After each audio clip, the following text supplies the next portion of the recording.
शुरू करें। बताओ भाई कैमरामैन, तुम लोग बताओ क्या करना है। ओके।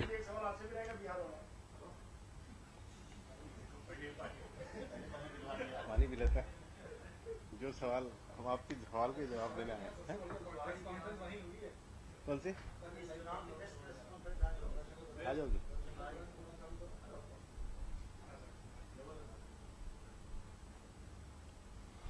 शुरू करें भैया। मित्रों, जनसंघ के समय से ही भारतीय जनता पार्टी दलित, आदिवासी, पिछड़े, अति पिछड़ों के आरक्षण के अधिकार का सदैव समर्थन करती है। हम 100% उनके आरक्षण के अधिकार का सम्मान करते हैं। बीजेपी ऐसा मानती है कि उनके विकास के लिए, आर्थिक सामाजिक विकास के लिए आरक्षण आवश्यक है। अतः भारतीय जनता पार्टी आरक्षण के संबंध में किसी पुनर्विचार की पक्षधर नहीं है। लेकिन हम ये भी मानते हैं कि आरक्षण के बाद जो गरीब या पिछड़े इस लाभ से वंचित हैं, उनको लाभ कैसा मिले, इसके बारे में चर्चा हो सकती है और होनी चाहिए। लेकिन आरक्षण नीति पर किसी भी प्रकार के पुनर्विचार का हम समर्थन नहीं करते, न ही बीजेपी की ऐसी धारणा है। यह हम बहुत स्पष्ट करना चाहेंगे। The BJP right from the Jan Sangh days has been a very active proponent of reservation for the Dalits, scheduled caste, scheduled tribes, the backwards and extremely backwards. It is BJP's firm commitment since the Jansangh days that such reservation is essential for their social and economic development and empowerment.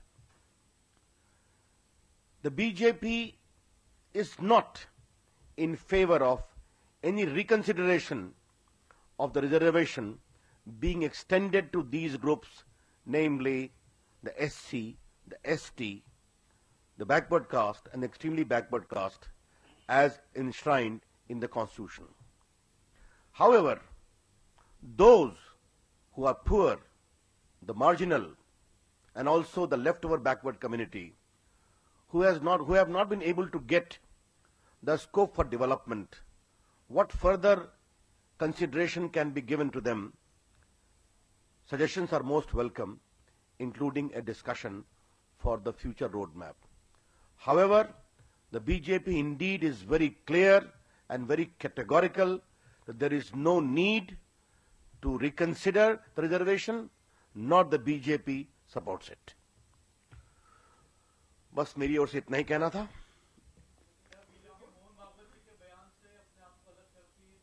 देखिए, मैं इसके बारे में बहुत विनम्रता से स्पष्ट करना चाहूंगा कि जहां तक हमारी जानकारी है, संघ की ओर से भी आपको एक स्टेटमेंट स्पष्टीकरण का आएगा।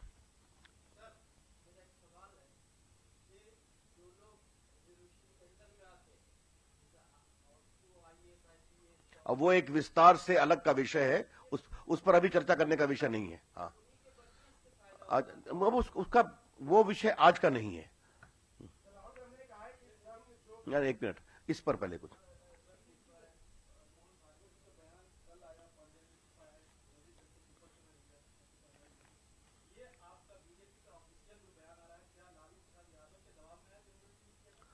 देखिए, लालू प्रसाद जी आरक्षित वर्गों के लिए कितनी चिंता करते हैं। मैं बिहार का हूं, लेकिन मैंने सोचा कि हमारे मित्र पार्टी के राष्ट्रीय महामंत्री और बिहार के प्रभारी भूपेंद्र यादव ने पिछले 7-8 महीनों में बिहार में बहुत दौरा किया, बहुत मेहनत की है। तो मैं अपेक्षा करूंगा लालू प्रसाद यादव जी की टिप्पणी का उत्तर माननीय मित्रवर भूपेंद्र यादव जी दें। देखिए, श्री लालू प्रसाद जी जो पिछड़ों की राजनीति की बात करते हैं, वो चुनाव में जाने से पहले अपने 15 साल के, जिसको वो मंडल राज कहते हैं पर बिहार में वो जंगल राज था, उसका हिसाब दें और वो ये बताएं कि पिछले 25 सालों के इस राज में क्या जितनी सरकारी नौकरियां थी उतनी नौकरियों में जो हिस्सेदारी होनी चाहिए थी, क्या उस लक्ष्य को प्राप्त किया जा सका? जिस मंडल की धरती से लालू प्रसाद जी अपनी राजनीति के मंत्र को शुरू करने की बात करते हैं, क्या 15 सालों में उस कोसी की धरती पे कोई एक भी आदर्श स्कूल एक भी गांव में वो बना पाए हैं? क्या श्री लालू प्रसाद जी जो गंगा के दियरा के क्षेत्र में अपने परिवार को हमेशा से निर्वाचित करते रहे हैं, क्या उस दियरा के क्षेत्र में बिजली पहुंचा पाए हैं?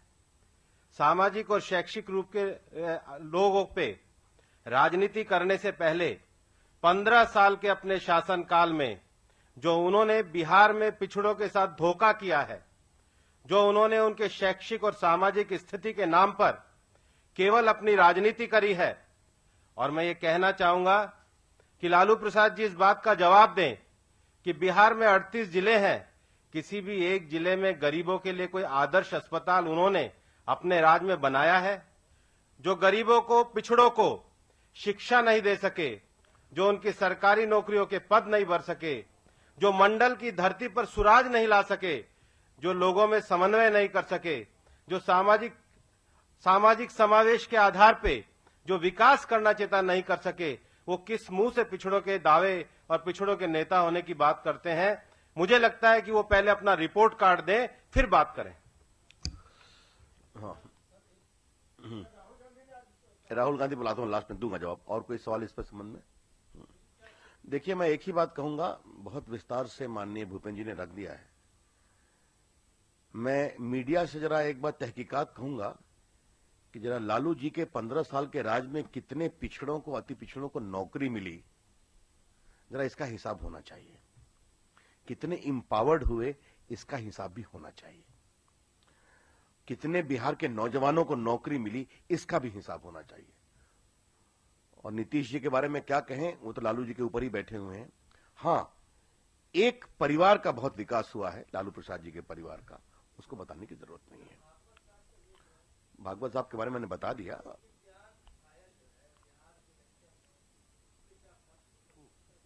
हमने अपनी स्टैंड को बता दिया, उनका भी स्पष्टीकरण आ रहा है, उसके आगे कोई चर्चा करने की जरूरत नहीं है।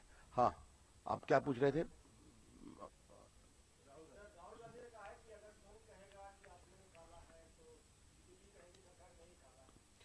नहीं, पहली बात तो राहुल जी को बहुत दिन लगा ये समझने में कि हमारी पार्टी एक परिवार है।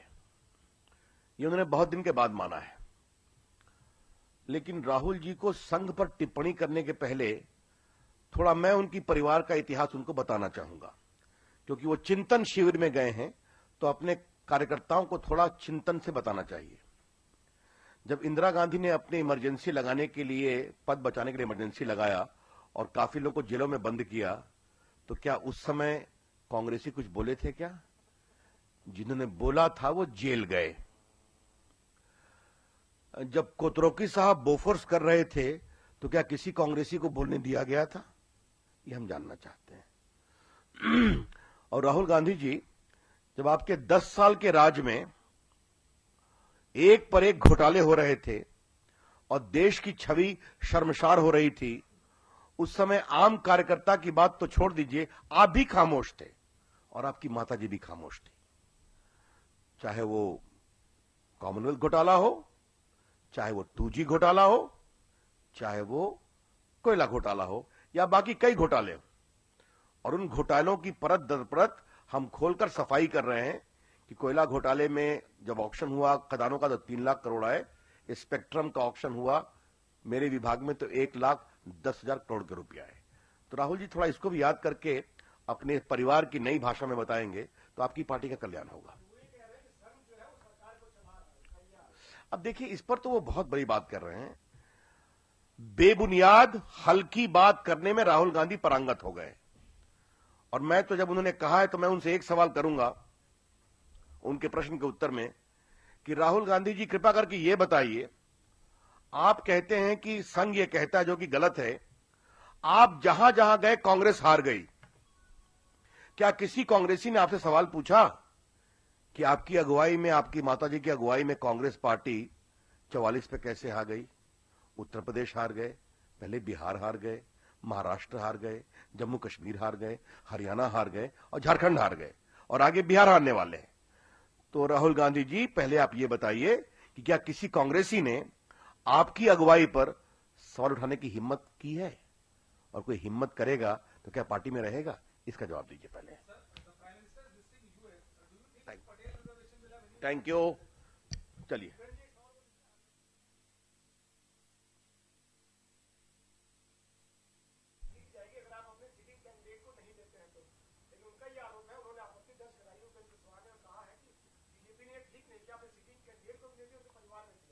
ये हमारे गठबंधन का आपसी विषय है।